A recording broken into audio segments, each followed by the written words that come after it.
Argentina. L'histoire de celui qui est devenu numéro 3 mondial, qui a été finaliste à l'Open d'Australie il y a de ça quelques semaines, de Safin. And now it's Safin. Popular wherever he plays because it's never a dull match when Safin's on court. It's always great to watch Safin, whether he's playing well or not, because there's always something happening on the court. But when he does play well, he's got the capability of beating anybody in the world on any of the surfaces, and that's why his development is so fascinating to watch. I think today, having never played Coria before, it's going to take a couple of games for players to get used to each other's game plan, but there's no doubt that Safin has the capability to be able to hurt him, and few players do on clay when Coria is playing well. Well, that's right. You've got to have big enough shot to hit him off the court, and Safin can do that. He can do it to Roddick on a hard court in Australia, but he can certainly do it to Coria on the clay court with a bit more time. And awaiting the players, Romano Grillotti from Milan, our umpire for today. You'll hear him, we have him wild. After the draw, they want to take a picture of you. Match is best of 3, tie-break set. 6 ball in play, 7-9 the change, add all tates. Add for Guillermo. Add you won. Resta. Fotografia. You won, Guillermo, says Romano. And the photographer's just getting the picture of the two of them at the net before play begins. And I think I heard Guillermo say that he would receive Mr. Coria.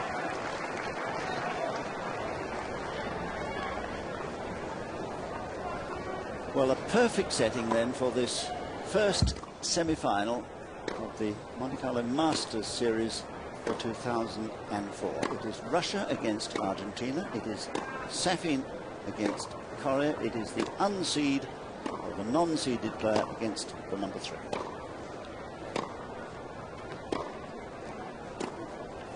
Well, here we are. This is how they began life yesterday in the quarter-final stage. Safin coming through against Alberto Martin, and Coria against fellow Argentine David Nalbandian. And the 5-minute warm-up well underway.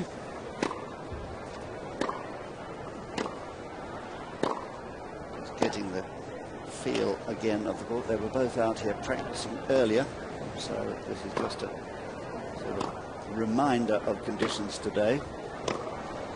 And we'll have a look at the two players for you now in a little more detail. If you haven't seen them before, I'll try and tell you some interesting facts. 24 years of age, the Russian.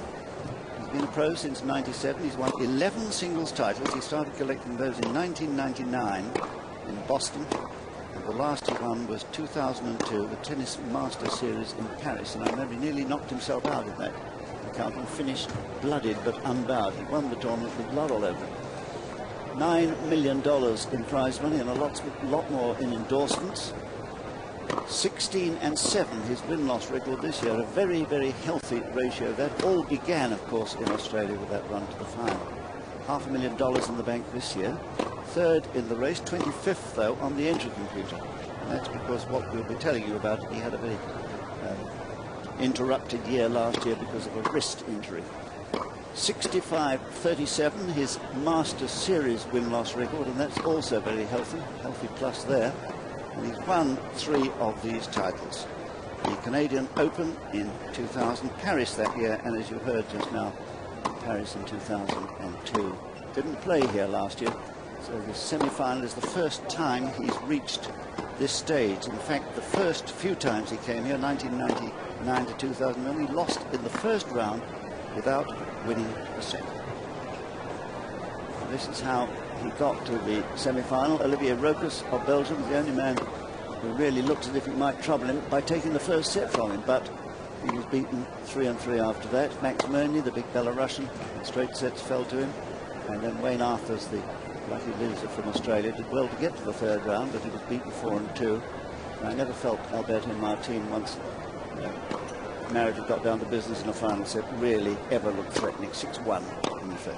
No, and I think that match will be interesting because Martin, of course, does play very similarly to Coria, so it will have stood him in good stead, hopefully, for the match that he's about to play this afternoon. But he's going to have to play very well, there's no doubt about it, because Coria is not only the man in form, but he is the man in form on clay per se in the last year or so. And it's been quite a remarkable rise to prominence for the 22-year-old. He's won 7 singles titles, but when I tell you that 5 of those came last year and 1 earlier this, you'll have a good idea as to just how much he's improved over the last 18 months or so. Winning titles in Hamburg, Stuttgart, Kitzbühel, Sopot and Basel. 4 of the 5 on clay, and then winning in Buenos Aires earlier in 2004. And that's why he's got such a healthy record, 21-5. He was also a runner-up in Miami and a quarter-finalist in Indian Wells, so he has improved his game, there's no doubt about that, not only on clay, but also on hard court. And as a result of the 21-5 win-loss record, he's lying 8th in the champions race, but is now 4th in the entry system due to the quite stellar year that he enjoyed in 2003. So he's building up a nice win-loss record in the Master Series events, and the title I spoke of that he won in Hamburg last year was indeed a Master Series title, and that was really his big breakthrough, beating Augustin Caleri in the final, and quite convincingly. The conditions there are relatively heavy, and it's very difficult to put the ball away, so Coria really was playing very well indeed, tough to beat, and felt very much at home. Well, he's got a good record here in Monte Carlo as well. He's played 4 times, made the semi-finals on 3 of those occasions, and lost in the final last year to Ferrero, and was really overawed and didn't really feel comfortable playing one of the best players in the world in such a big event, but went on then to win in Hamburg and has gone from strength to strength thereafter. Played well this week. Played on Monday in the opening day. It was very windy, and he only lost 1 game to Thomas Enquist, and then duffed up Nicholas Keefe in the second round for a loss of only 3 games. Struggled a little bit in the 3rd round. There was a break-up early on, and Pavel then played an exceptional set of tennis, but Coria, as usual, came back strongly and won 6-4 in the 3rd. And then yesterday was a breakdown twice in the opening set against Nalbandian, but Nalbandian wasn't consistent enough to be able to hurt Coria on a regular enough basis, and Coria came through in straight sets. A dangerous shot, of course, if it's not going well, but Safin is not the fastest man moving forward, so I think he might use it today. No doubt about it. I think Alberto Martin used it very well yesterday, and Safin hates that. He hates being moved around the court, he hates being jump balled, and short angles that Coria might be able to manufacture with the topspin will also hurt Safin, so I think that's definitely going to be something that Coria is going to implement in his game plan. I think Coria has won something like his last 22 matches on clay now, and you'd have to say he's the favourite of this one, even though they haven't met before. And it's a slight surprise to me that they haven't ever met before, but there it is. There's the man in the chair, Milan. Have a good match. Before the match, So here we are, the first of our semi-finals. It's now that Safin of Russia against Guillermo Coria of Argentina, seeded 3.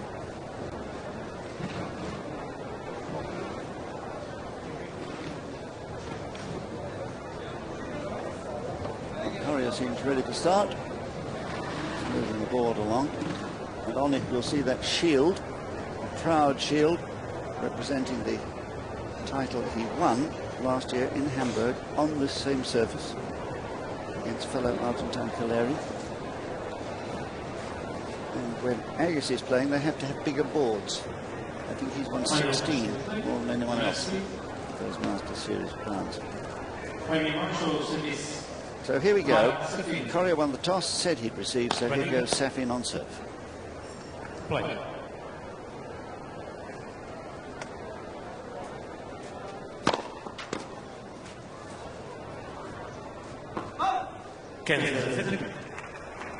15. Well, of course, serve really is the cornerstone of Safin's game plan. It's going to be very important for him to get that first serve percentage nice and high, and to see how Coria manages to react when returning serve.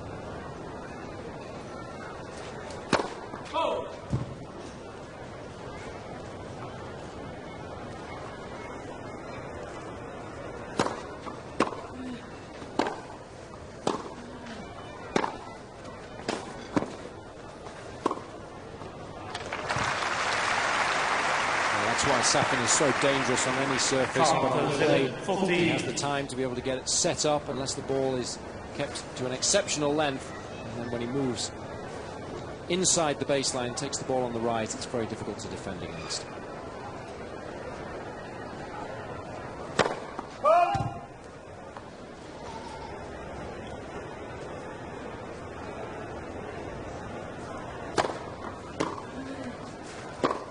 Oops.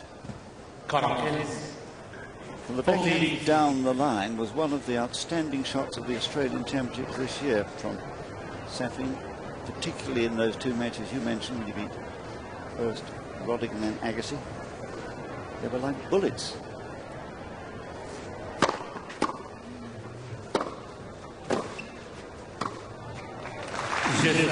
And a very, very competent start indeed from Safin. When he plays all-court tennis like that, he's irresistible because he can do anything, but he doesn't volley as well as he might. So if Coria can get the ball down lower than the height of the net, then I think Coria can have a little bit of success when Safin comes in. But if he fails to do just that, then I think Safin will enjoy winning the majority of those rallies. But Coria has an excellent serve. He's worked on it in the last 18 months or so. It's very underrated. He wins a high percentage of points when the first serve goes in. So the Safin return of serve is also going to be tested this afternoon.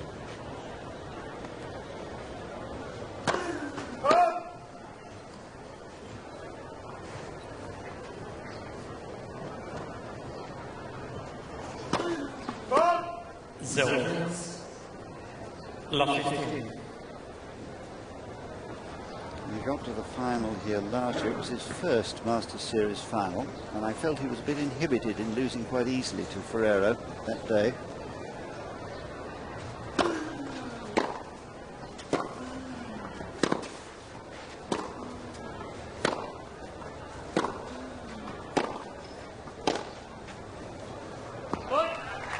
And Jason, a curious thing about that final, you remember they reduced it to the best of 3 rather than the best of 5 sets, which it normally is, because of the threat of rain. And I think that didn't help Coria at all, because he didn't have a sort of backstop, a security of settling in. Well,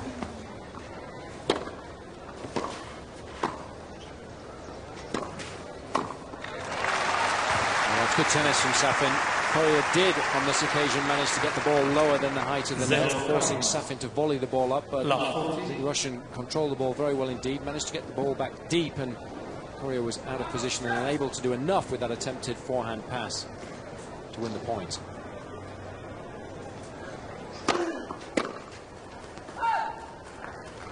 Kessler, 15-14. I think he's learned a lot in a year, this youngster, still just 22.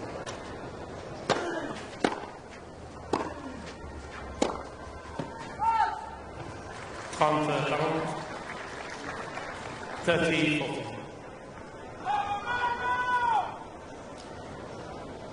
Third chance to break here.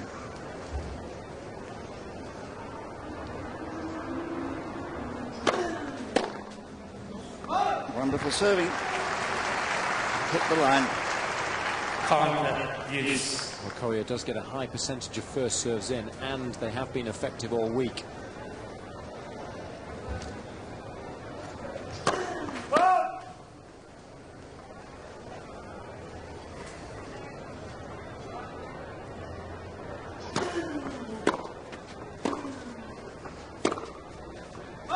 Avantage Coria.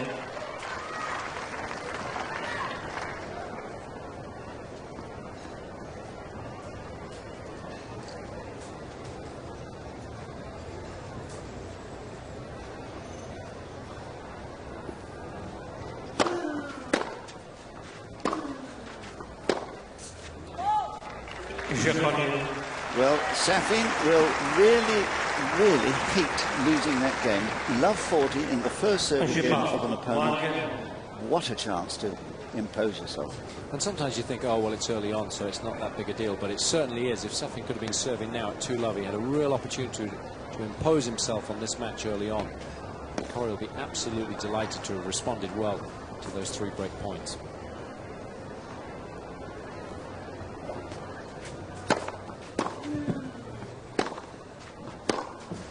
Perfect length. If you hit these lines, sometimes the ball will shoot or hop. It is a bit of a hazard on these clay courts.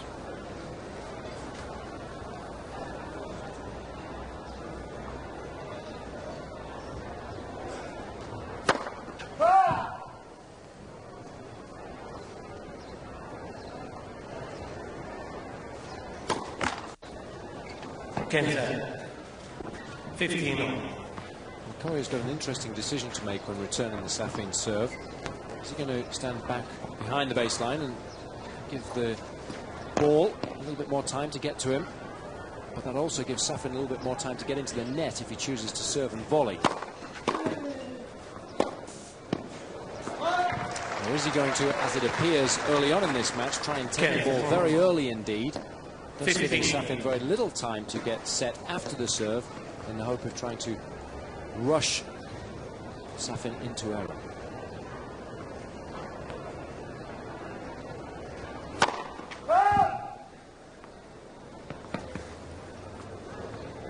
Well, probably get Romano off his chair, I think. Yeah, here he comes. The train looks long. Looks long, he's muttering to himself. Is out. Is out. In this one. Is out. Long. Okay. The umpire's decision final. So a second serve.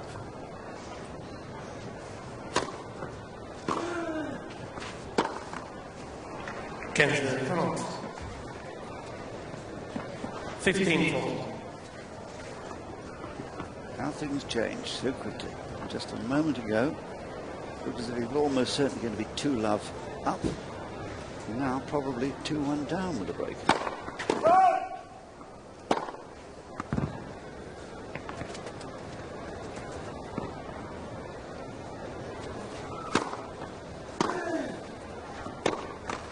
And indeed he is. And it's all his own fault. Safin totally responsible for being 2-1 down. Coria there and Valentino will be thrilled to bits with this 2-1 lead. Well, Safin really kicking himself, I hope, mentally, because this break of serve was needless. All his own errors. Nice bit of balance for you. Prenez vos places rapidement, s'il vous plaît. Merci.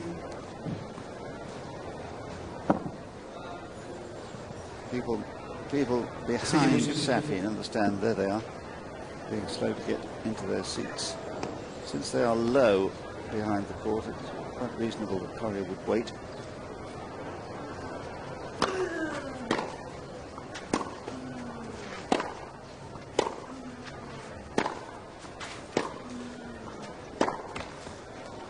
Kenza, 15.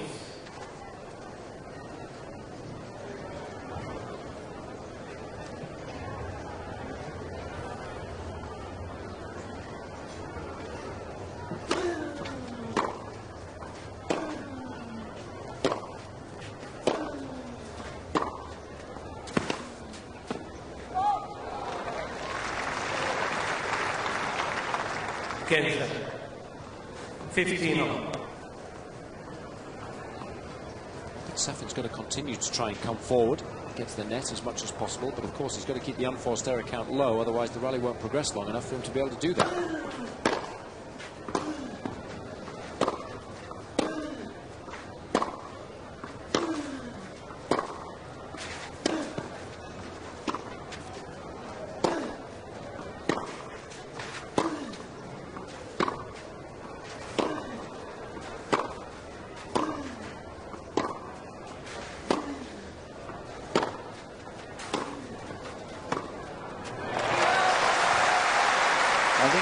Listening to it.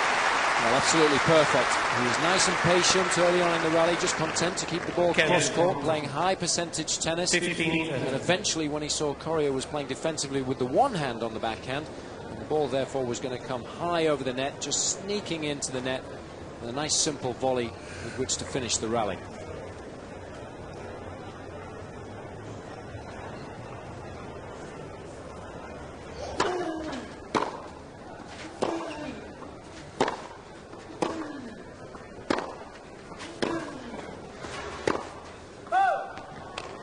30.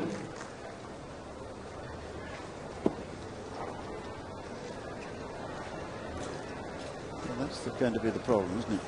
Keeping those down. Way too many from Safin. Coria, as usual, very miserly indeed with his free points.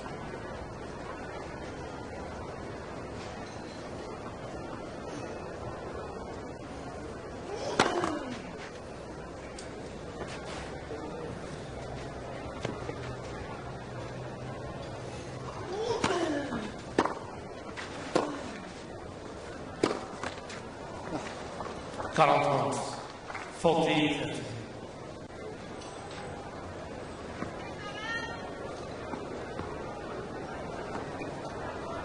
Gloom on the faces of Safin's supporters there.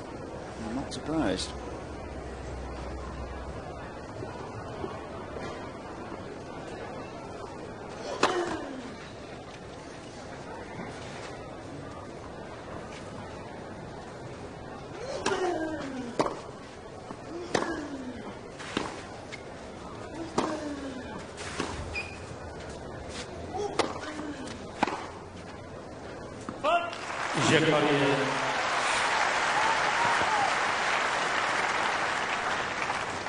Coria leads by 20 games to 1. Well, so far he's been given present after present by Safin. He won't mind that. He'll just go on playing it and let it happen. Well, that's what he's used to. He's used to grinding the opposition down, making enough balls from the back of the court to draw the error from the opposition. Something which he's been able to do very successfully thus far in the match.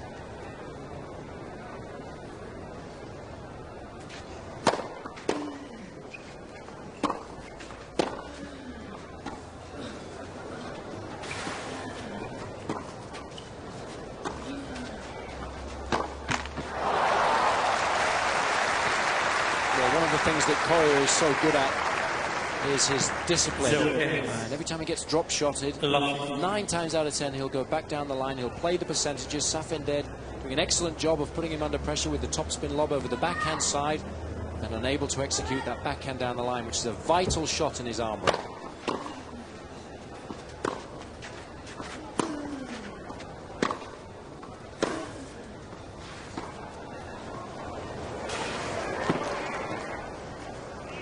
Got him that time. Slightly easier situation there for Safin because he was able to play the forehand topspin lob down the line, so it gave Coria a little bit less time to recover.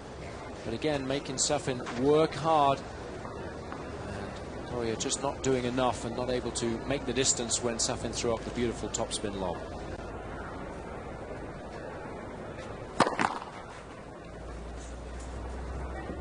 But I think the worrying statistic that of the 14 points Coria has won, 11 of them have been gifts from this match.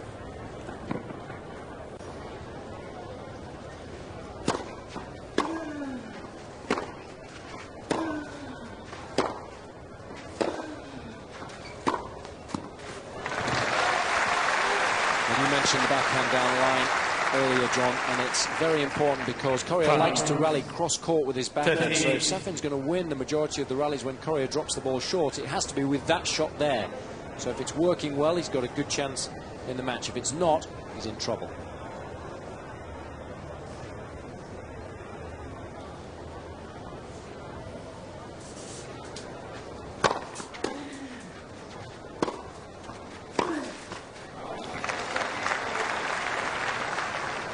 Coria 14-15.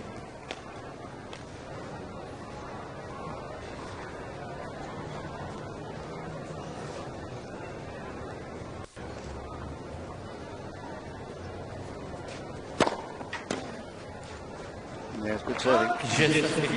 Steadying the ship at last. Safin holding serve as confident as in the opening game of the match. With his breakdown, it's Coria 3-2.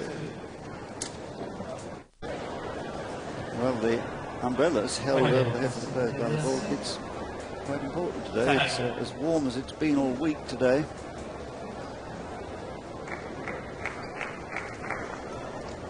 That score line containing a break of serve.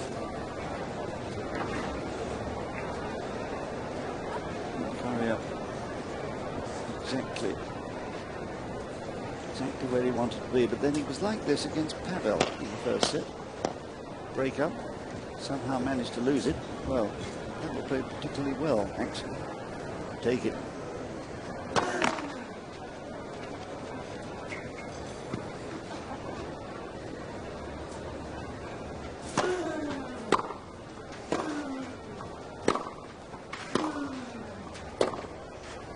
Yes, he's blaming the bounce. Tried to take it early and it shot through. 15 left. It's difficult to do on clay. Something else that is, or might work against Safin, because he's trying to dominate the rally. He does want to try and take the ball as early as possible, and it does deviate when it hits the clay on occasion.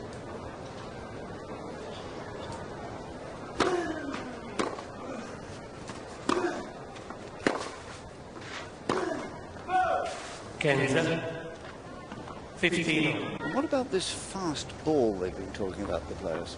Yeah, well, they said they found it difficult, particularly on the Monday. We saw a load of players hit a lot of unforced errors, but it was a bit breezy then. But it's certainly travelling through the air a little bit quicker. I think obviously that's an advantage for Safin if he's trying to try and dominate the rally, particularly on serve. But Coria seems to have handled it well.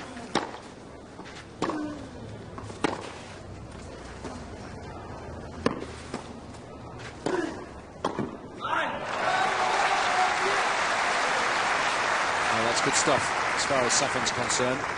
Again, Coria trying to use the drop shot, but not executing it anywhere near well enough. Safin up to the ball in plenty of time and able to put himself in a good position to be able to execute a relatively simple backhand volley.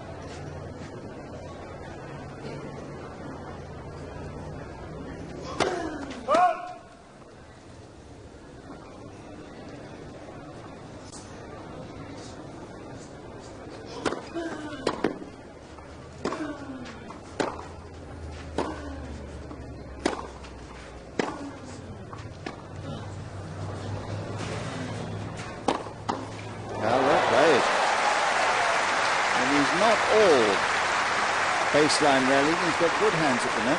He really does, and he tends to be selective when he moves into the forecourt, but when he does, he wins the vast majority of the points. Again, playing the percentages well, and excellent anticipation, having just bunted the ball up the line there, took up a good position and expected the cross-court attempted pass from Safin, doing very nicely with the backhand volley.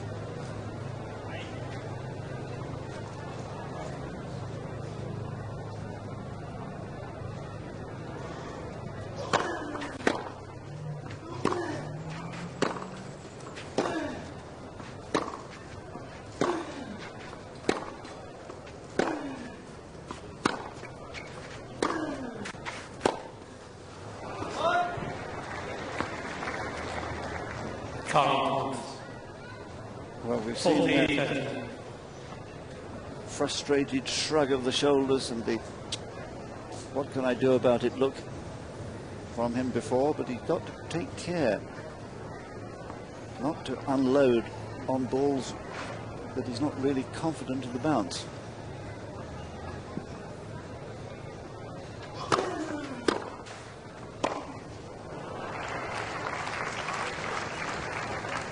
One of the reasons why returning serve to a good length is so effective on clay. Catch the opponent still retreating back, having served. It becomes very difficult to execute the shot, particularly if the ball does bounce a little bit weirdly.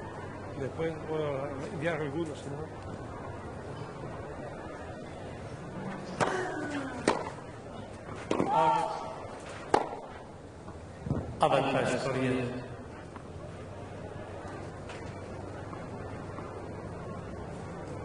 Coria knows that Safin's unlikely to string 2 points together. The 2 points ago, that heavy forehand won Safin the point, but the last error lost it.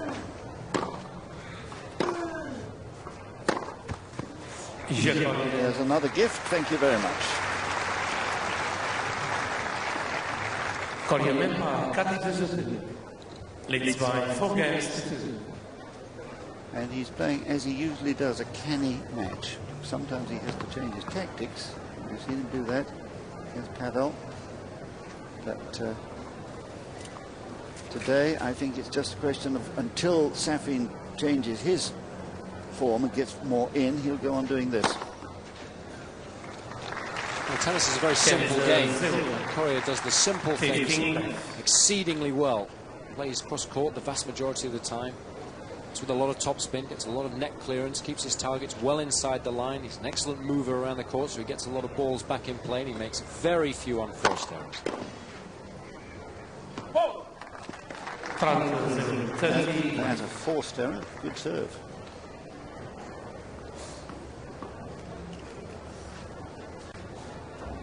Always does that. Cleans the lines. It's just a habit. In play, he does that all the time. Let for service.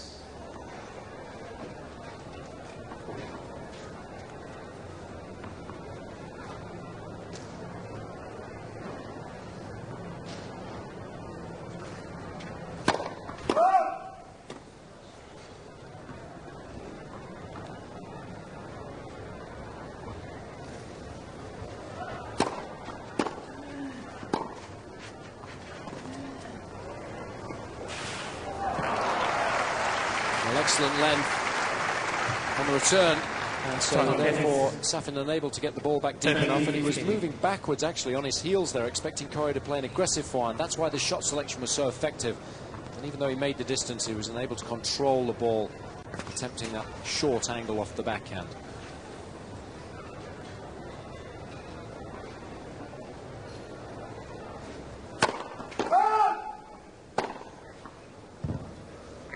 But he thinks that was good. I think he might ask the umpire to come down. Here comes Romano. But in fact, Coria has conceded that yes, it hit the line. So Romano struggles to get back into his chair. He's back now. So we'll play that pity because his winning forehand was superb from Coria's return. Well served again. 40. It was at 191 kph.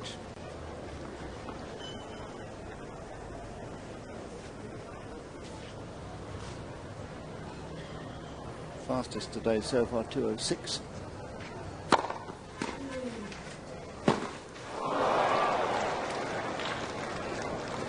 Carl 40.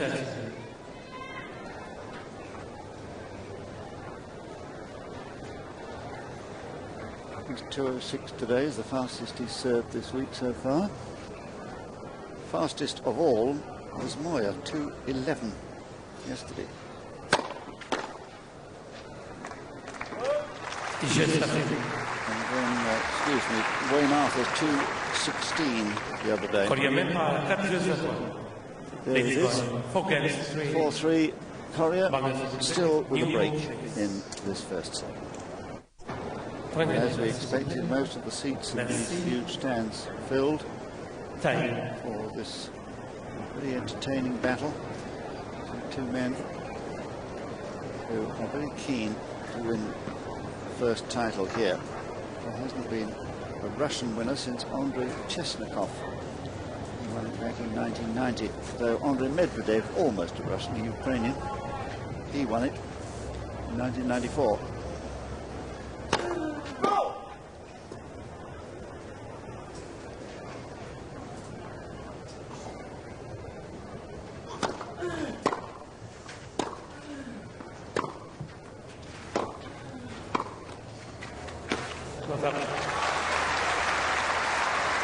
Well, if it's not the backhand down the line from the back of the court, the backhand volley down the line could prove also very effective for Safin once he ghosts into the net. On occasion, getting the ball nice and short, which gave Coria a lot of problems.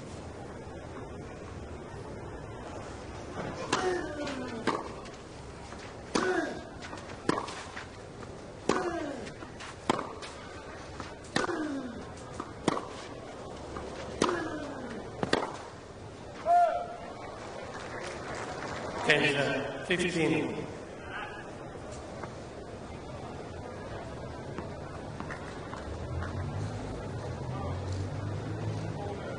Thank you. And the change over. at the change of ends, he wants something. So I wonder, is that a request Go. Play.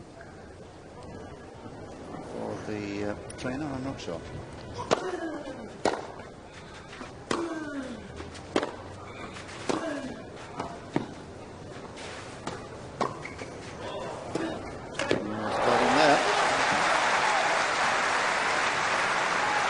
The attempted pass that puts Safin under so much pressure, because that backhand flick with the strong left arm just gets the ball lower than the height of the net. Safin therefore having to pop it up, and thereafter, although he did well anticipating the fact that Coria went first down the line and then again on the backhand side, just unable to do enough with the volley to win the point.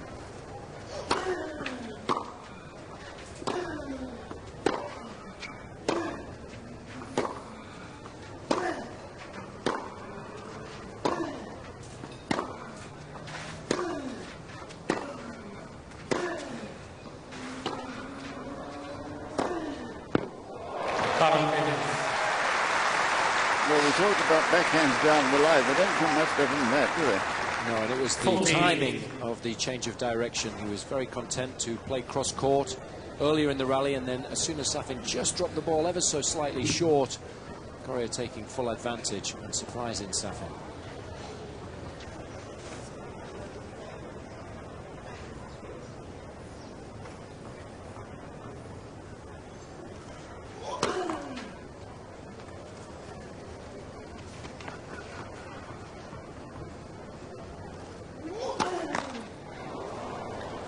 Current 14-30. He used to be coached by Alberto Mancini, as we said. He is the man who won this title in 1989. There was one other Argentine champion before that year.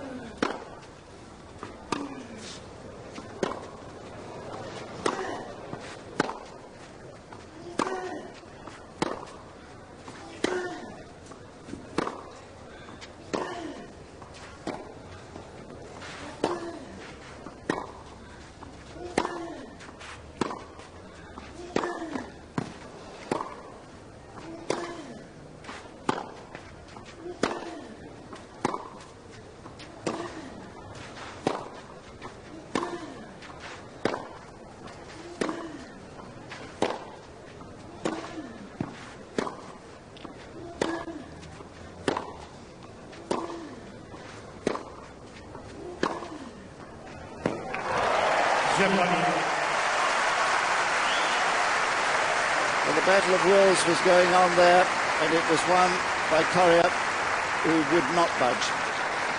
Well, this is Coria at his very best. He never got the feeling that he was going to miss the ball from the back of the court. And even after 35 strokes, he was still ready to be able to put Safin under a little bit of extra pressure with that short angle cross court, getting around the outside edge of the ball so effectively. Seeing Coria spotting there. Long testing rally, wasn't it? Getting his breath back. Just to return to that question for you. The winner in 1989 was Alberto Mancini. Who was the man who beat Ivan Lendl in 1982? He came from Argentina. Those of you at home.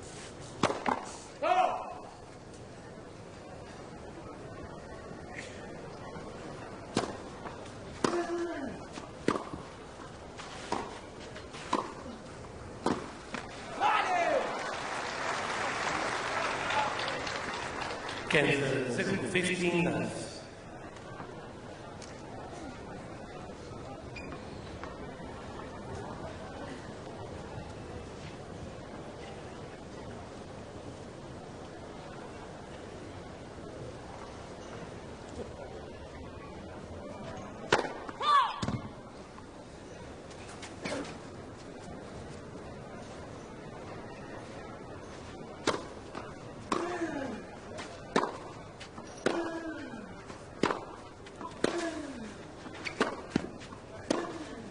Too good.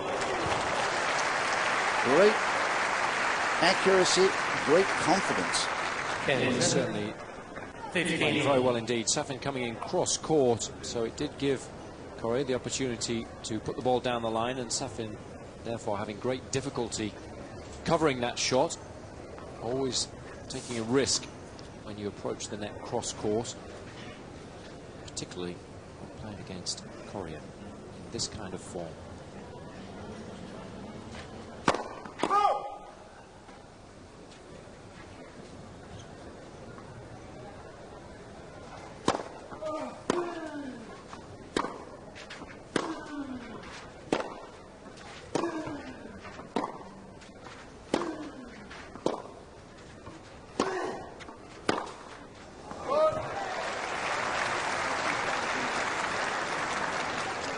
Ken, 15-30.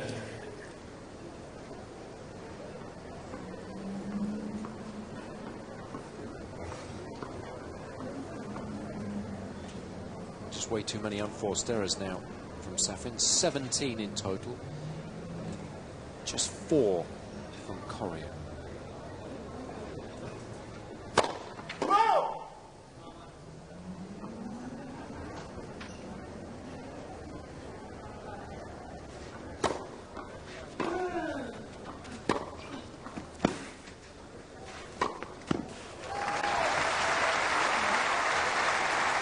The right tactic to continue to come forward. It's just a question of whether the quality of the approach shot can be good enough on a regular basis to be able to get a relatively simple volley, as was the case there.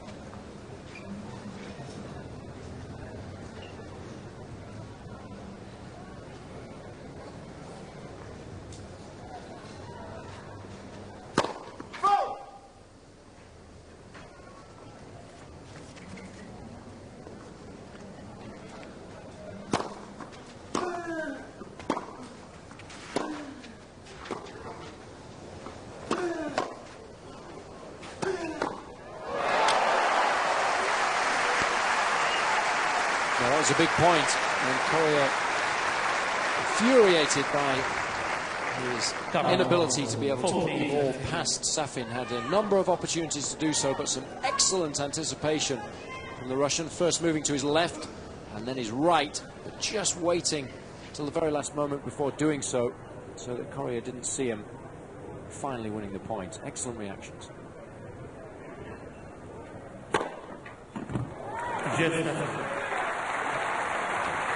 Just what he needed, that confidence-building second ace of the match to hold serve and force Coria now to hold his serve for the set if he can.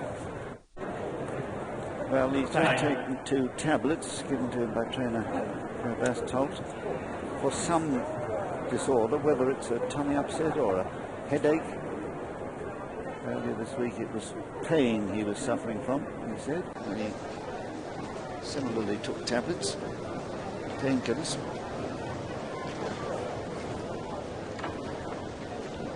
Look the way he does that. Beautifully balanced that ball. Serving now for the set.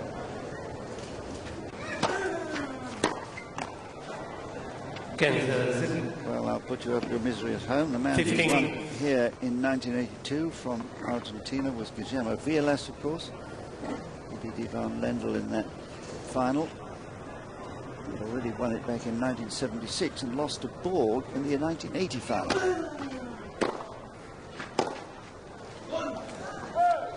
Ken, 15. Guillermo was here. I saw him the other day watching the tennis. Coria was actually named after him. Indeed he was. By his father, Oscar, who was a tennis coach.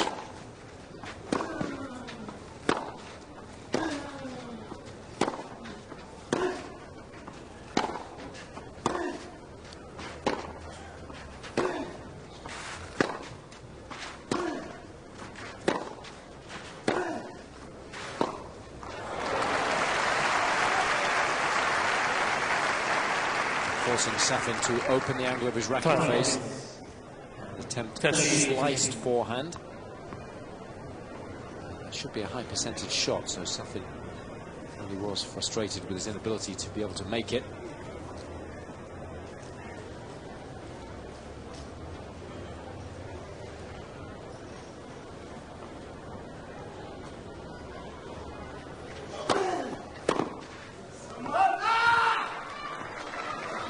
Carl, 14. Going forward now to flatten out the court. He thinks the ball popped at him, which is why he missed it. Funny how players always find an excuse for missing a shot. And that miss has given Coria 2 set points.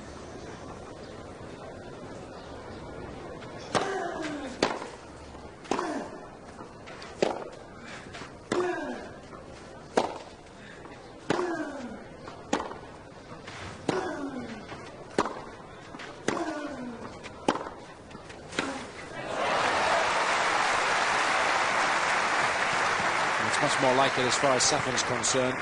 Carl, 14. Able to put Coria under enough pressure from the back of the court to draw the error. I'm sure Coria camped there. I'm hoping he's going to be able to wrap up the set. The second time of asking.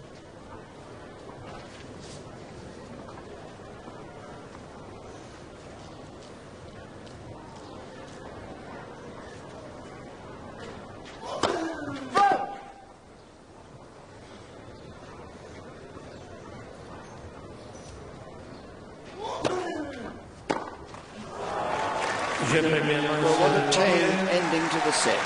After 42 minutes of play, just a simple backhand into the middle of the net. Safin conceded it 6 games to 4. Married at the end of last year, Coria. She's still a student, and he says that some of the time she's going to have to stay at home and study, but when she's not studying, she'll be with him on the road this year. Must have a very understanding course tutor. She's been on the road every week this year so far. Second set.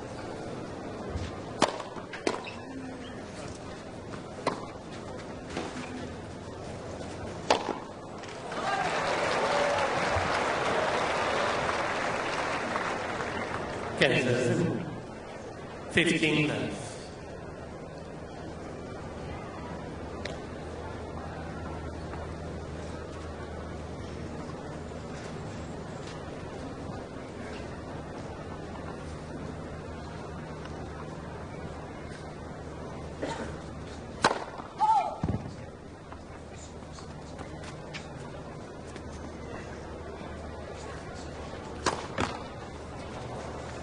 Kansas, 15.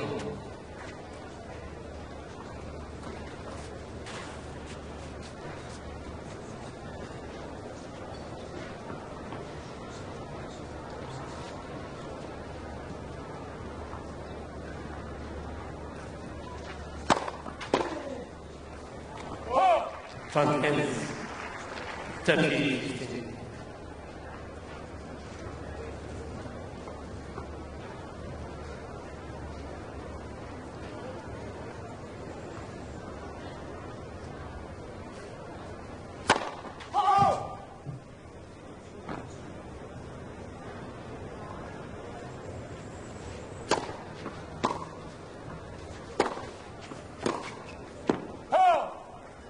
Carl, 14.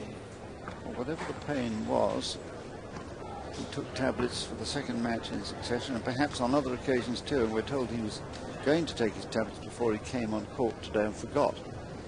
I think it might be the wrist problem that he's still feeling the effects of, because it was a wrist that kept him out of so much tennis last year.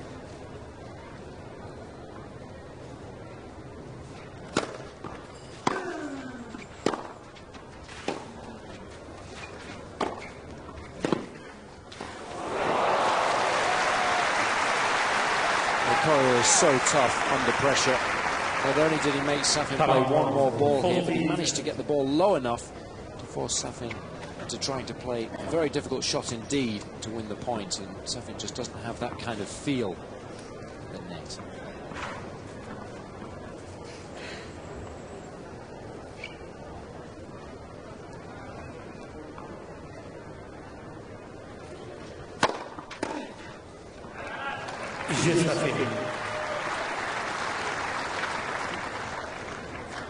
First game, second set. Well, he's won his serve all right to open the second set as he did the first. But if you look back to last year, when he reached the quarterfinal in Sydney, he had to give Jung-Taek Lee a walkover with a shoulder injury. Then he gave Schutler a walkover in the third round of the Australian Open. That was his left wrist, which troubled him all year, really. He played only 6 tournaments last year and missed Rome, Hamburg, the French Open, Wimbledon, came back at LA, Los Angeles at the end of July and lost 5 first rounds. So I think it might be that painful wrist that is still afflicting him.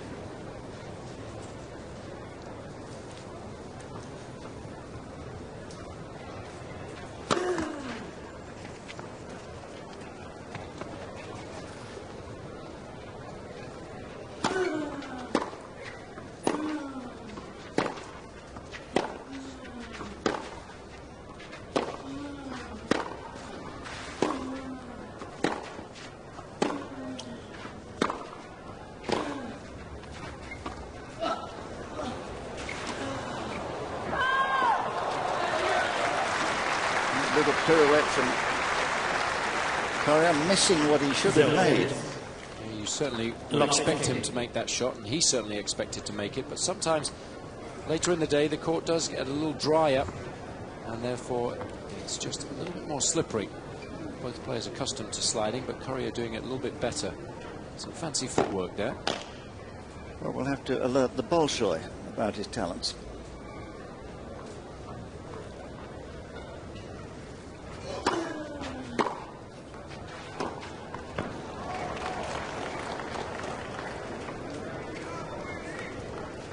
Say the ball is good. Yeah. Yeah. Well, I think Coria thought love 30. Probably Safin did too. But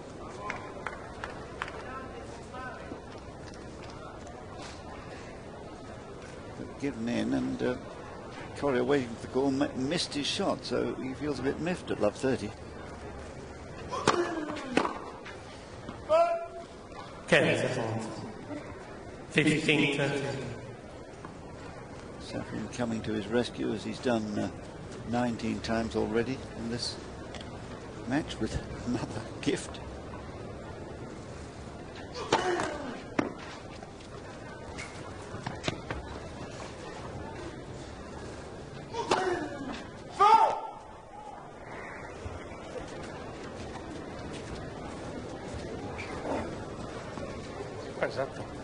Esatto, questo. Con il primo era buono. Oh. Fault it was. Indeed. Tim, I think it was a good fault. I mean, well, 15.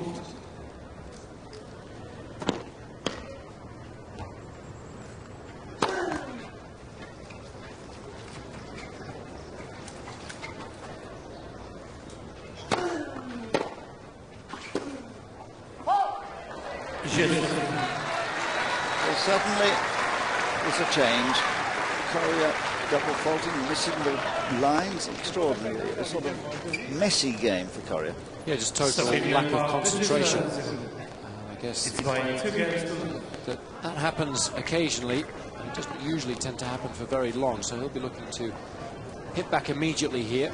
For Safin, of course, it's imperative that he makes the most of the opportunity that he's been gifted.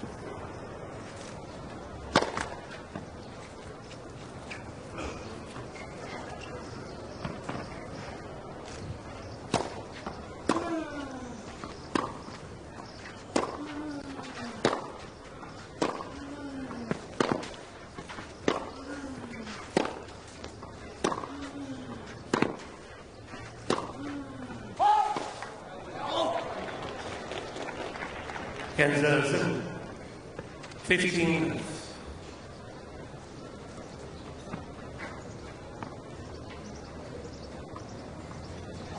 Well, on the whole of the first set, he only made 5 unforced errors, Coria, and he's already made 4 after 2 games, 2 and a bit games, in the second set.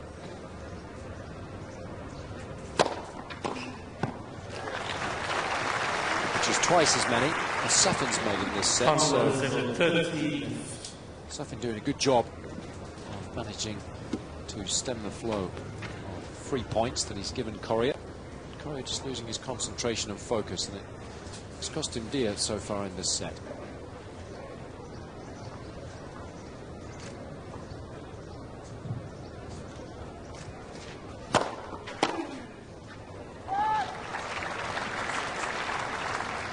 Parental 14.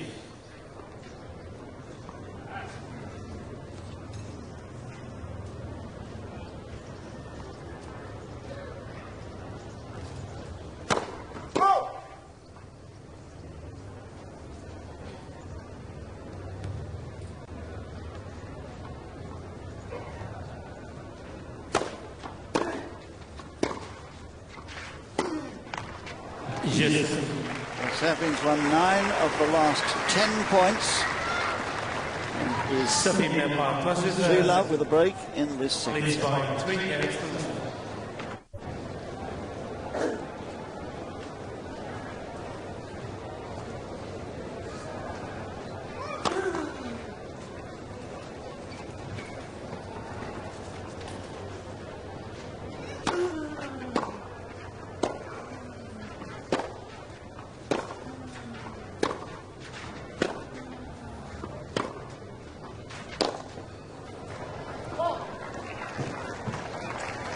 A bit of bother with some lazy footwork there, Coria, which is very unusual.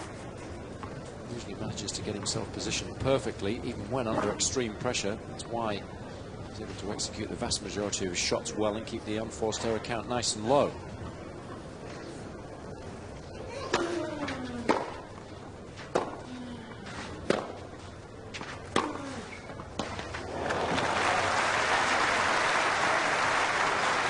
Change of pace on that occasion from Coria, something that he hasn't done much of in this match so far, but they're just flattening the shot out, and Safin taken by surprise.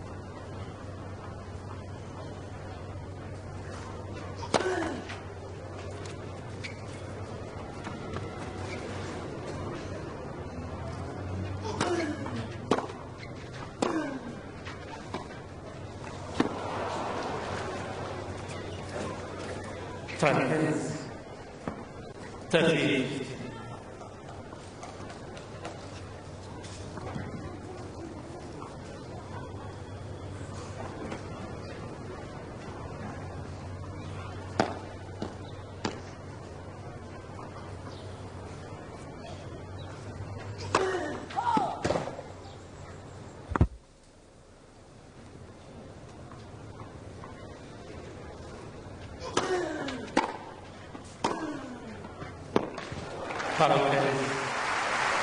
Great combination there from Coria. Getting the serve in, Safin will have been pretty pleased with the return. Could have perhaps been a little bit deeper, but didn't give Coria much angle to play with. A slightly shortened backswing enabled him to make good contact with the ball nice and early out in front of his body to get the angle.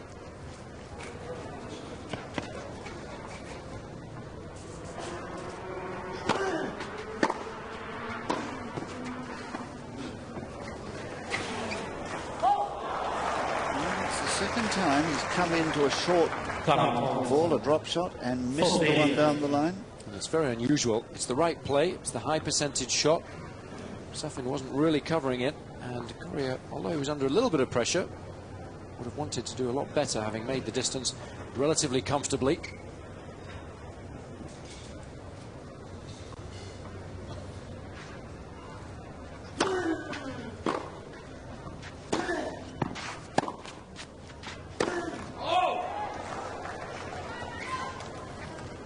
A little bit of frustration creeping in here. He's not at the moment able quite to dictate in the way he was in the first set.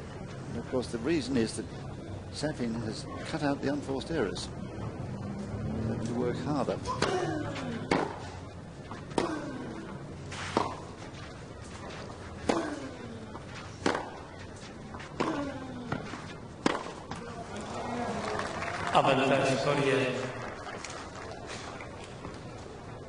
Coria back in his generous mood.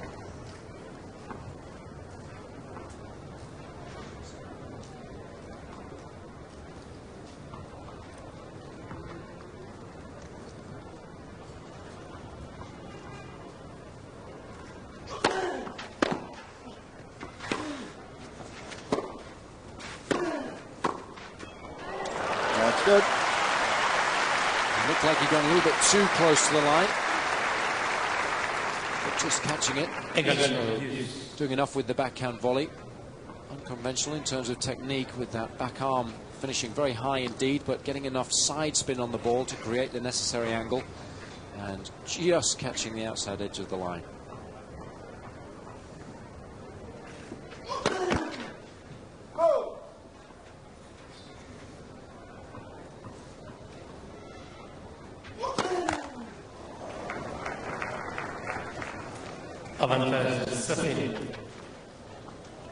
Well, he's still in this slightly uncertain mood.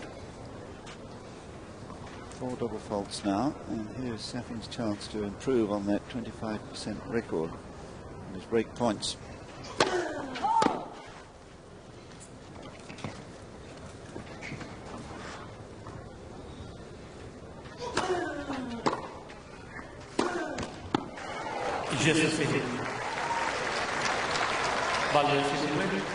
And thumbs up for the Safin camp. Walt there's pretty pleased about that now. What a change. He was all doom and doom in the first set. Exactly, and I'm not surprised because it was a really poor set as far as Safin was concerned. A lot of unforced errors. Body language towards the end was pretty poor, but he's managed to change things around very successfully, as he was able to do in his opening match when he dropped the opening set against Olivier Rochus and came back strong to win 6-3 in the third. So he's accustomed to doing just this. Making good use of the new balls. Here's number 5.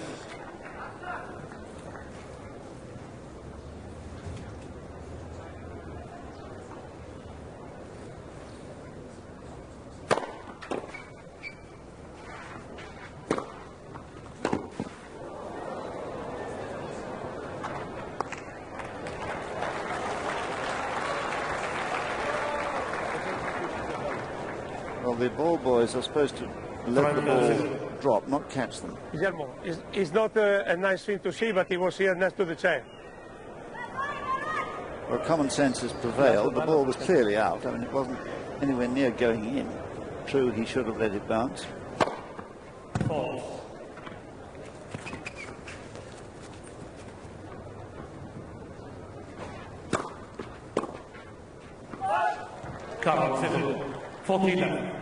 So good serving from Safin now. Se está a la cerca de la pista, sí, pero se está aquí. And the crowd getting on to Coria now. He's a bit of a moaner sometimes. 3 set points here for Safin.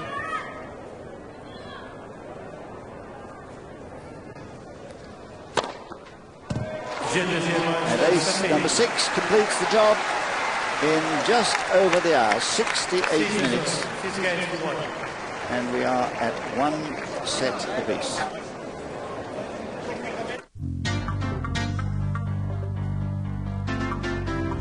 So that lovely ace finishing the job nicely.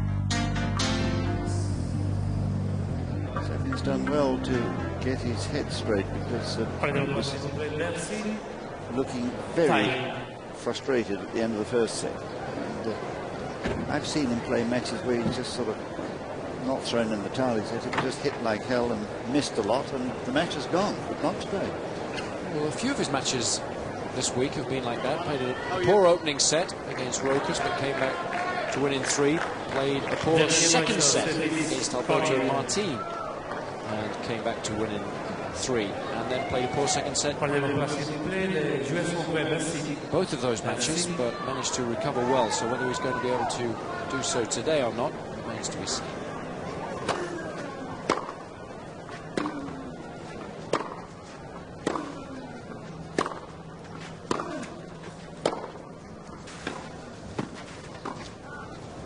Out.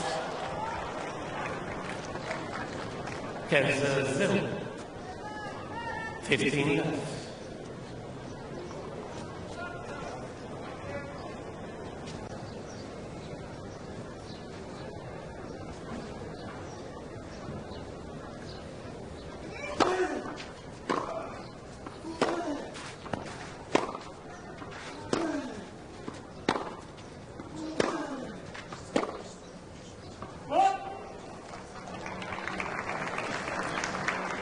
Another stare at the court as if he had a bad bounce.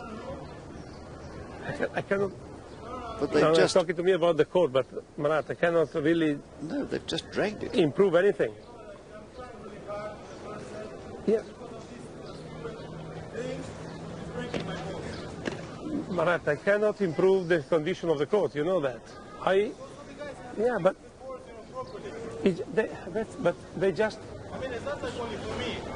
For everybody, yes, that's fine. I cannot improve the condition of the court. Well, Safin has been totally unreasonable here. The court party have just dragged the court. He got what he thought was a bad bounce. And he's saying the court's no good. Well, blame yourself, Marat, not the court.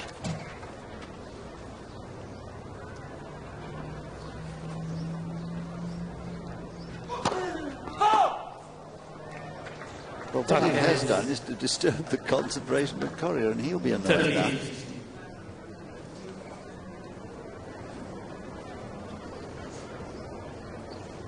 Safin holding him up deliberately here, trying to get under his skin.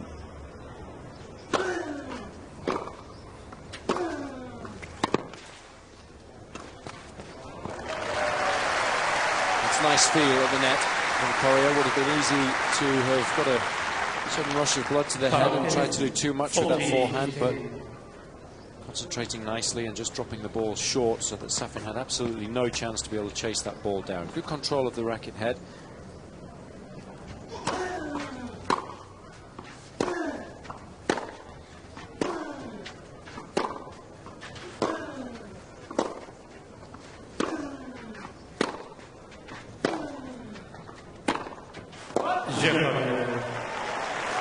Well, we'll see what Safin does at the chair, whether he talks to Rotti again. 38, final set. No, silent at the moment. He's going to change rackets by the look of it. Strings them up pretty tight, Safin, because he can generate a lot of pace himself. Many of the players, when they string them a little bit looser, they get a little bit more power from the racket, but you can hear there that those are relatively tight. And the racket itself is a pretty powerful one, but you can get good control with it too. Coria's slightly bigger in terms of the head size, so he's able to hit the ball slightly off centre and still get the ball back in play the majority of the time. And that's, of course, what Coria's game plan is, to get as many balls back into court as possible and try and grind down the opposition. Safin cleaning the lines, as he always does, with his feet before he serves.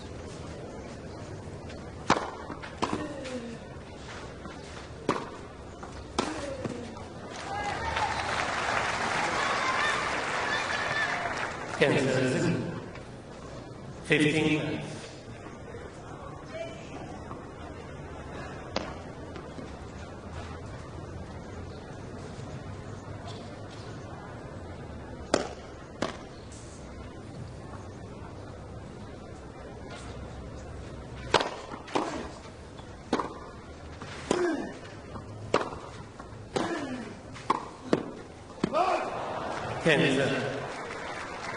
Kansas 15.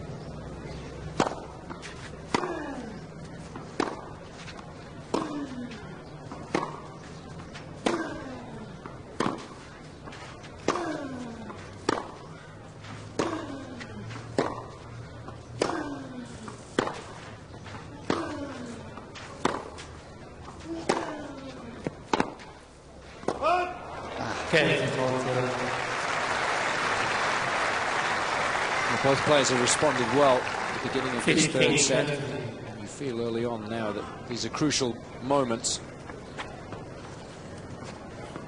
Imperative for Safin to reach to hold serve, get back on level terms. Just want to hand the initiative back to Coria, having worked so hard to gained some momentum by winning that second set so convincingly.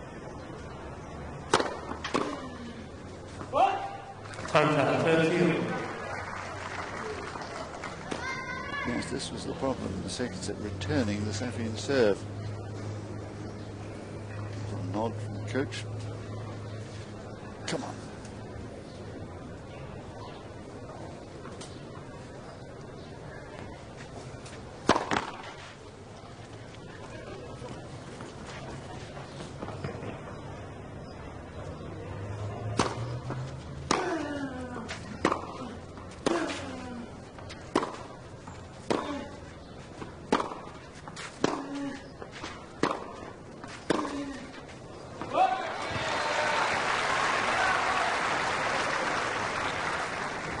Count 40-30.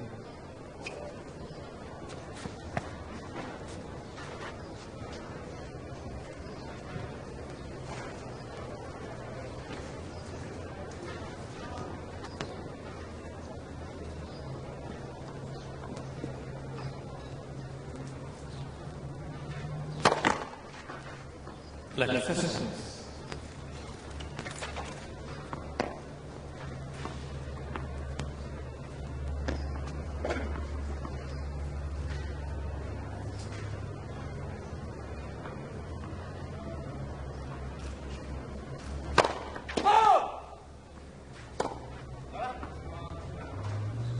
No, I thought he was going to ask Romano to come down off his chair to check it, but he's not.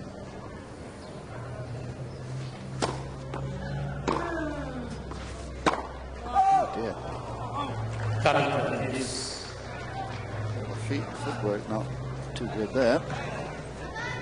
It really was poor shot selection. Very difficult to pull that shot off, even when you're playing very confidently indeed. It would have been better advised to stay in the rally a little bit longer until a better opportunity presented itself.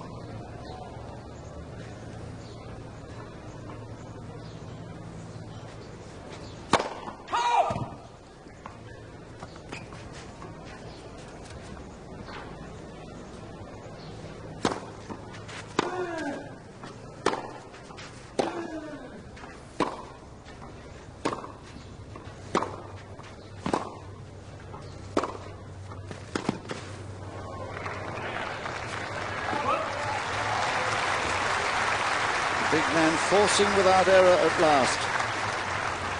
His shot selection is good. He's got a much better chance of winning the point. So patience is the key in making the most of any opportunity that comes his way.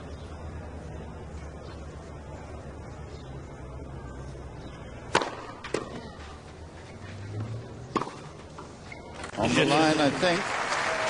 No call. So it's 1-0.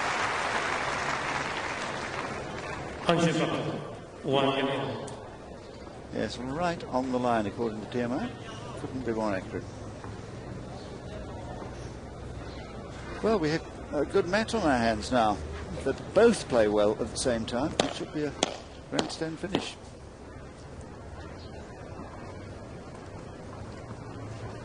Remember the first meeting between these two.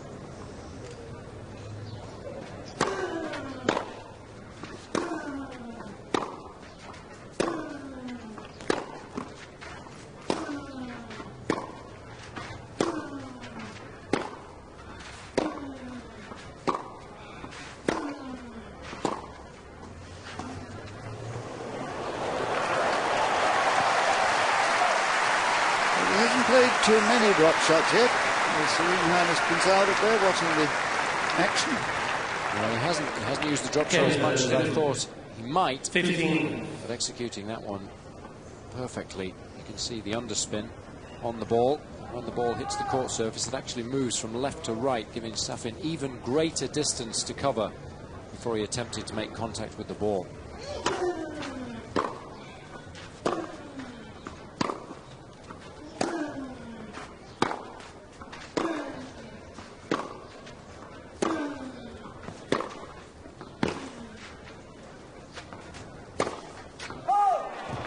From 7:30.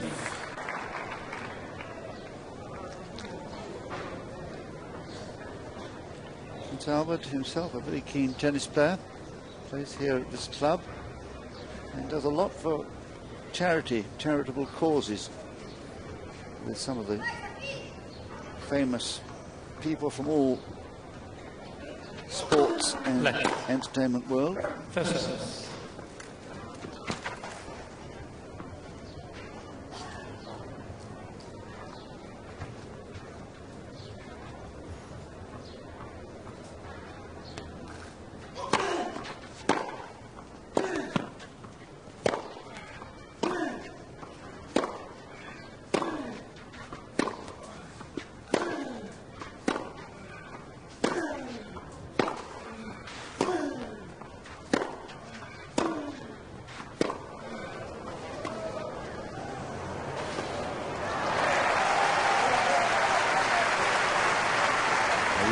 Doing very well indeed to take Safin out of his comfort zone. Big Russian playing a good 2, 3, 4 feet behind the baseline and therefore finding it very difficult to suddenly move up the court. Getting frustrated now by Coria's game plan. Varying very nicely indeed his game from the back of the court.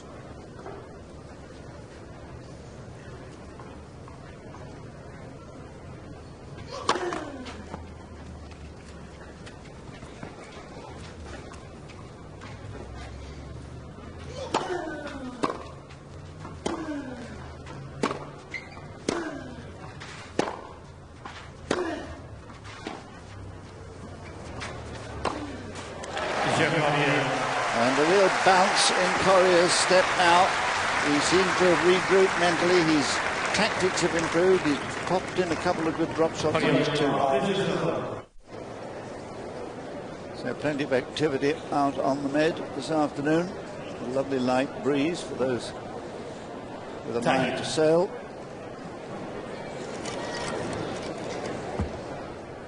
And plenty of activity here at the country club. A good almost full house, 7,000 here today, watching a fine tennis match. Carla Coria, I think, be pleased that her husband has pulled his socks up, metaphorically. No doubt about that. I think it's going to be very difficult now for Safin with Coria in this kind of mood. No breaks yet this final set, and it's 1-2.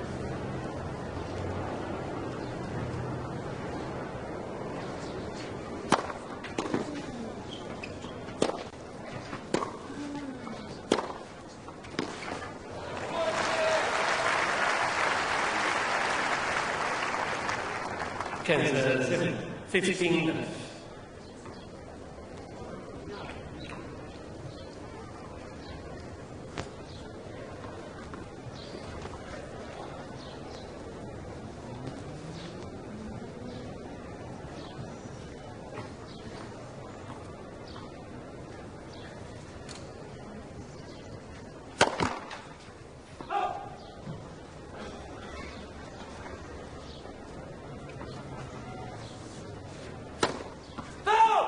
Kansas 15.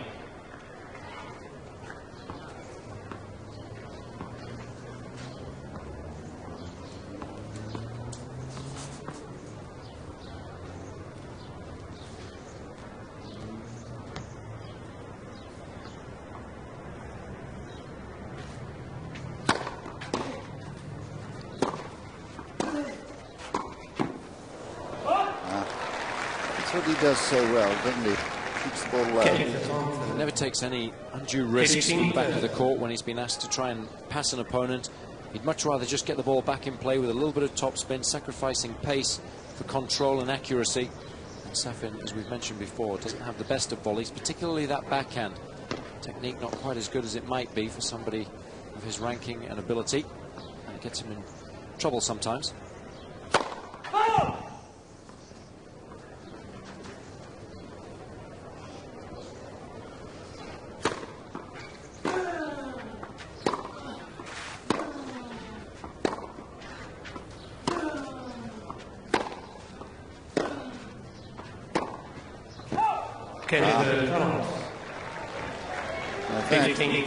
That is Safin of the first set, free gift time.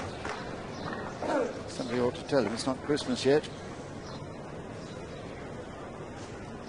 2 break points here to add to the one he had before. Pretty good on break points.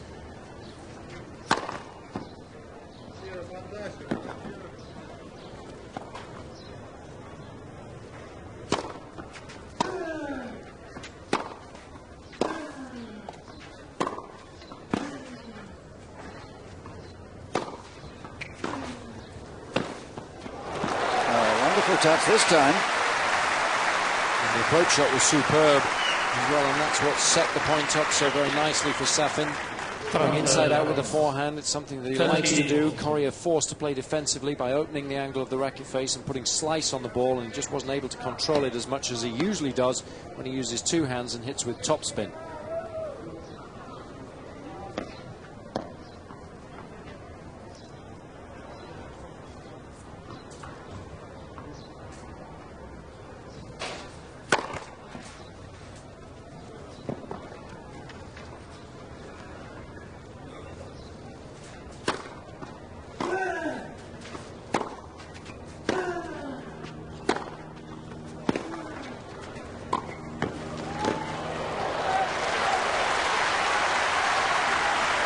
Got to hand it to Safin. It's courageous tennis under pressure. He's been to the net a number of times prior to the last 2 points and has been unsuccessful so far in the set, but on those 2 occasions getting nice and close, making contact with the ball higher than the height of the net, which made putting the ball away, or almost putting the ball away, a little bit easier.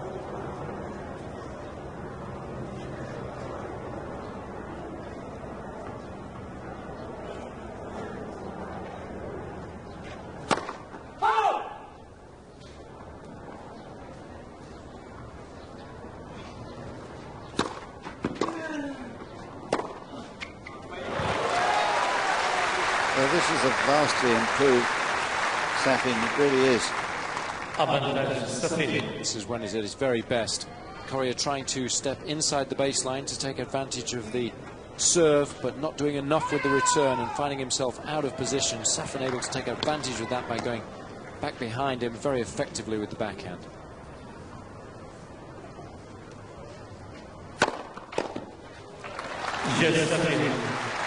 And a superb finish with that line-clinging serve. Well, the misses, the future misses perhaps, Safin. Enjoyed that one? Or am I anticipating things?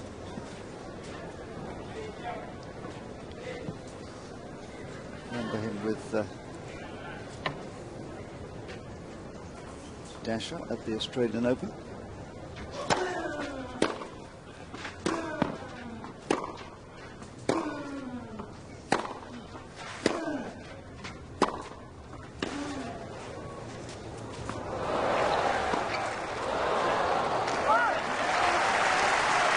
It's amazing, really, that Safin lost that point. He played it so well. The accuracy from the back of the court was superb. The length on the approach shot couldn't have been better. And then, inexplicably, letting that ball bounce when it would have been so easy just to play a high volley or even a smash with which to end the point.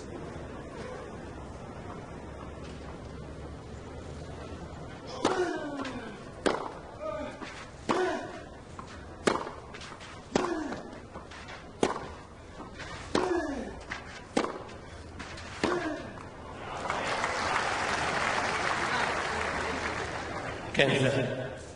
15.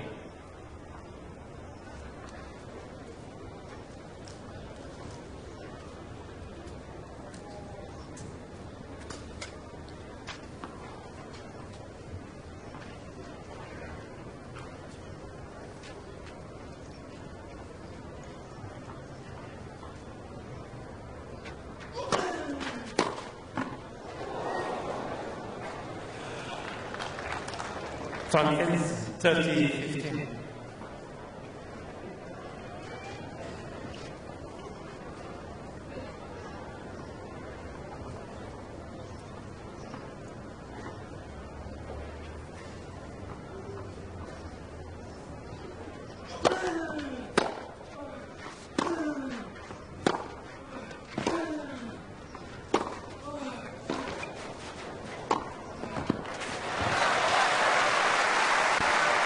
Definitely the right way to play as far as Safin's concerned.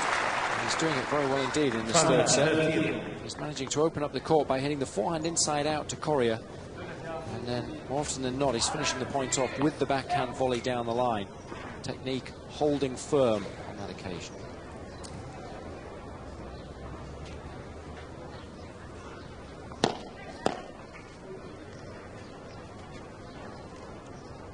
Two all, 30 all. A must-win point.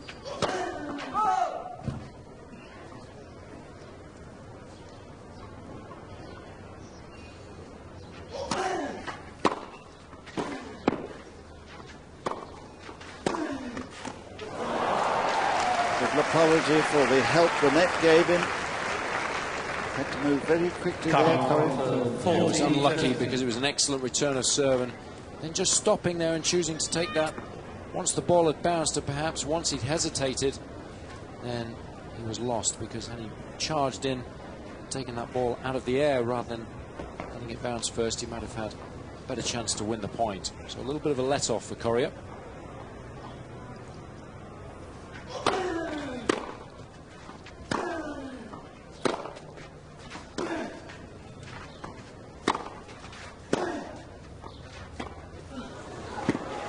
Perfect.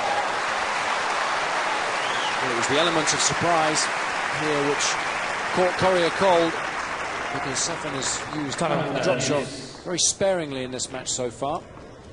Coria expecting Safin to try and use the double-handed backhand in order to try and go through his opponent, and Safin very intelligently just taking the left hand off the racket and dropping underneath the ball in order to execute the perfect drop shot.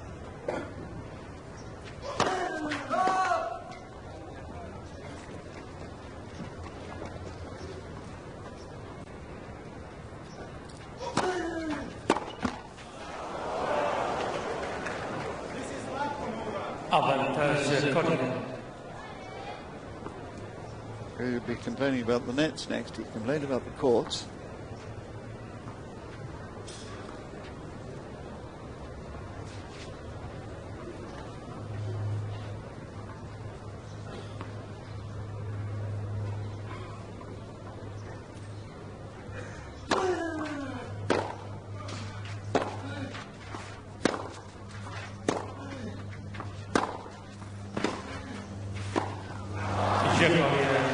Typical Coria, keeping the ball low. And I think rather enjoying that one as much as everybody else. It's 3-2, no breaks. Final set. Safin, his performances here have been pretty miserable in the past. Didn't play last year.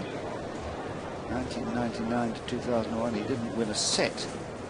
Lost in the first round. Only in 2002 did he do anything at all. He reached the quarter-final then. So this semi-final, his best performance ever here at Monte-Carlo. 2-3. 15. 209, that one. Equal fastest.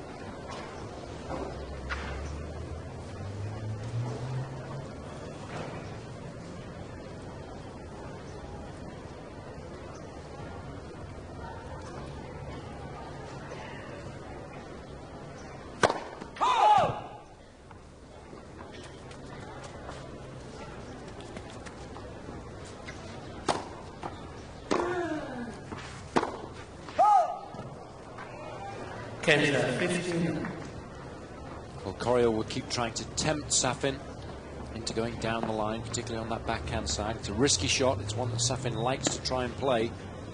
Coria knows that the percentages are slightly in his favour on this surface.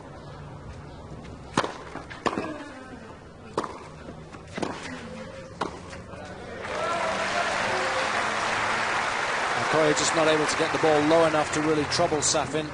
Motions moving into the net because the quality of the approach shot was too good. The return of serve slightly too short. Safin having no problems with the high volley, simply placing the ball into the open court.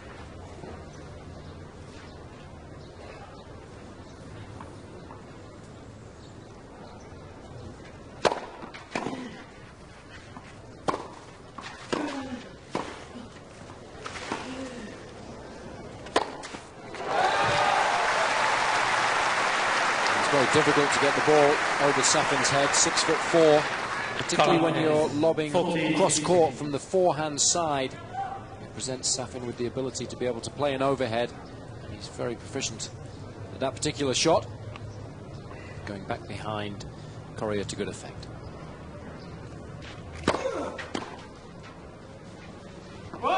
Just a finish. It is a good match now. 3 games. 3-all and all to play for. I think it's exactly what we wanted, John. Both players to really play somewhere near their best tennis at the most important stage in the match, this deciding set. I think that's exactly what they're starting to do now. Coria, of course, playing here for the 4th time, and he's been in a couple of semi-finals. Runner-up last year to Ferreira, semi-final in 2001 to Kierden.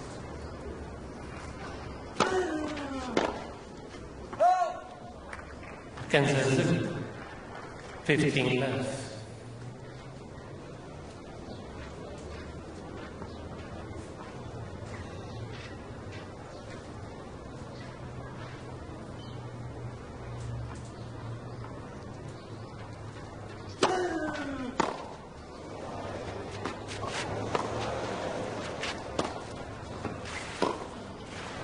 Well, Coria will feel himself cheated.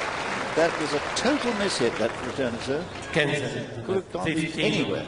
Absolutely right, and they're very difficult to deal with because they do tend to have an enormous amount of spin on the ball, which is generated because Safin mistimed the shot. And therefore you have to wait till the ball bounces, and you have to really watch the ball very closely indeed, and it's tough to deal with when it's that deep in the court. Tom Kansas, 13-15.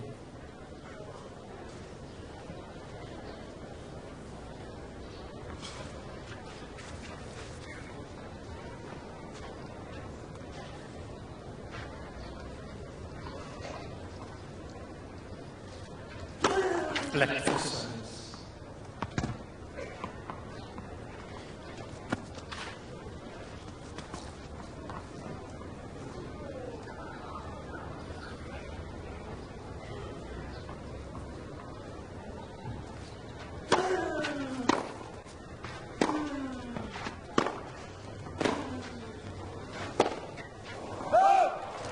Carl Kansas, 14-15.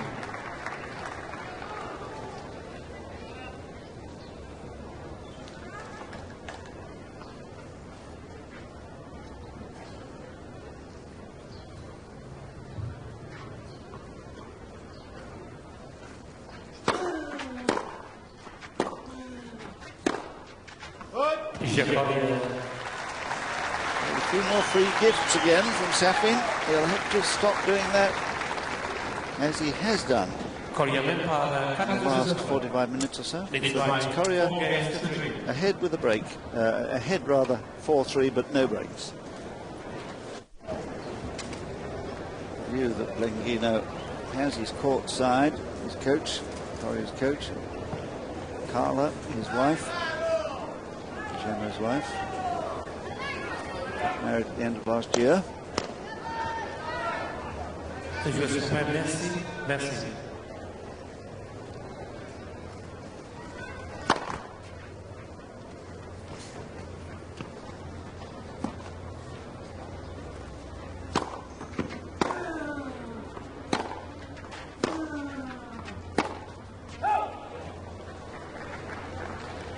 Zokens, love 15. The errors there mounting again rather ominously in this 3rd set. Coria back to his mean attitude of the 1st set.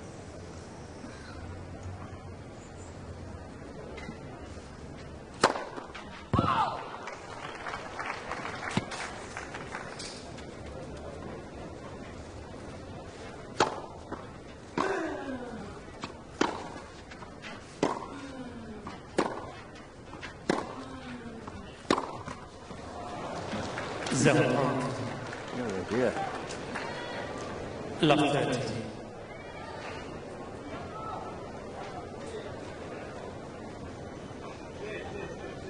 real concern, and they rushed the camp there. I'm not surprised.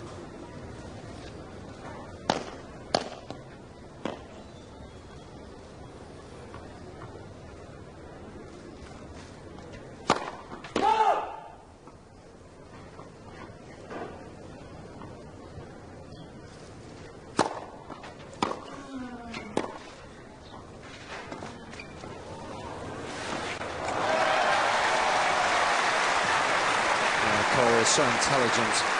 He's used the drop shot for a couple of games. And again, Safin expecting Coria to perhaps step up the court and really nail that forehand and come into the net after it. So he was already on his heels, and that meant that he found it very difficult indeed to cover the distance, to make contact with the ball before it had bounced twice. 3 break points.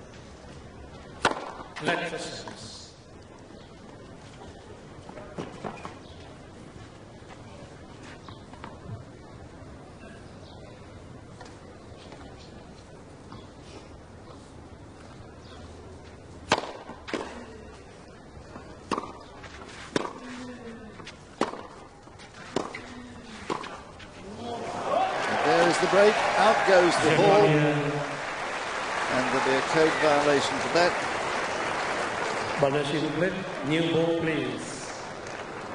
Violation of the ball on Mr. Safin. There's the code violation for hitting the ball out of the stadium. Just as well we've got a change of balls, because we'd be one short. Not surprising, really, but we thought it was what was going to happen. Safin at some stage was going to make a couple of unforced errors. He finds it very difficult to maintain his level of play long enough, really, in matches, especially when playing against somebody like Coria on play. Just 4 points away now from another final here.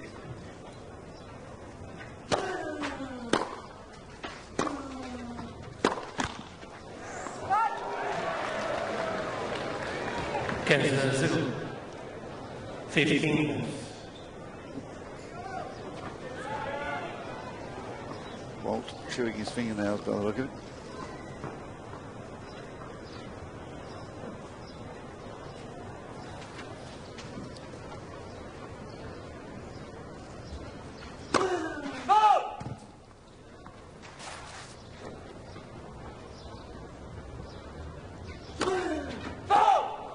Kansas. He has so few of those today.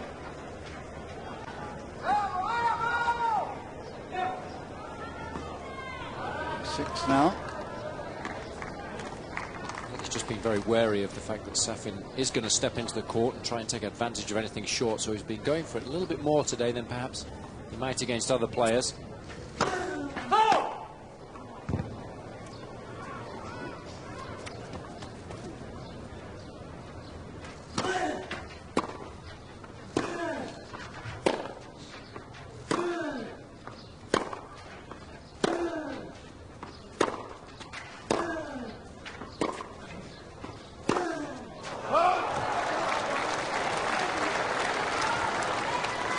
Kansas 15. Nervous twitching of the lips there. Rather a tense forehand he missed there.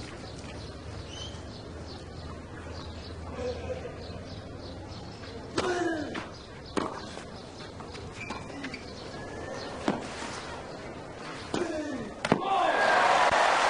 that might be the match-winning shot. It's Coria's favourite, the cross-court passing shot with topspin. Not too much pace. Safin playing the right shot, but it's only 105 kilometres an hour because he was able to take a little bit of pace off, add some spin, and just roll the ball across Safin. Absolutely delighted with his ability to be able to make that such a big point. Back to 30.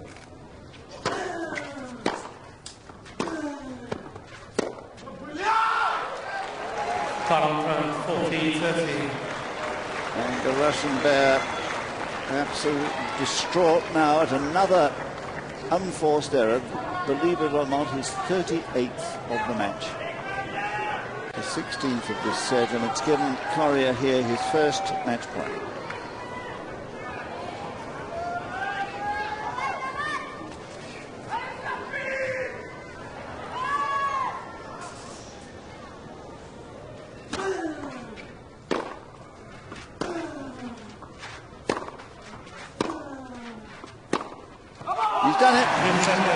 Coria.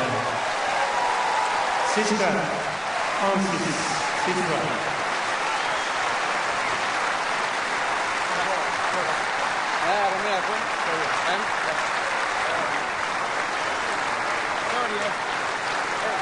So delight on the faces of the Argentine fans as Guillermo Coria, for the second year in a row, moves smoothly through to the final here in Monte Carlo.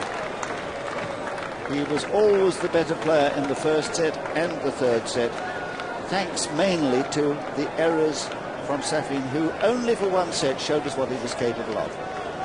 And that's the main reason why we thought he might find it difficult to win this match. Coria is such a tough player to play against because he gives so few points away. In that third set, he only gave away 4 unforced errors. He was equally as miserly in the opening set.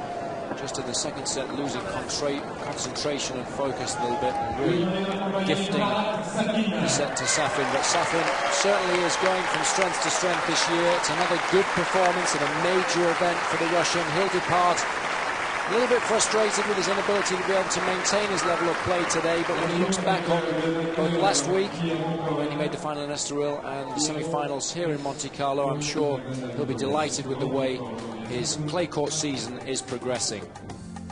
Well, what do we learn, Jason, from this? Well, I think we see that Coria is a very tough proposition on a clay court.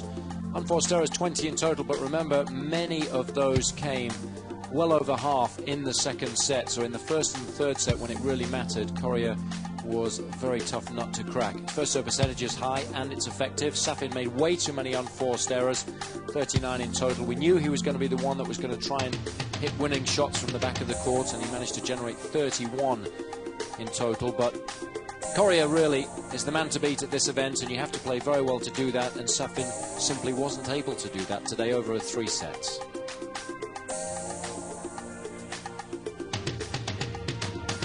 So let's now sit back and enjoy some of the highlights from the match.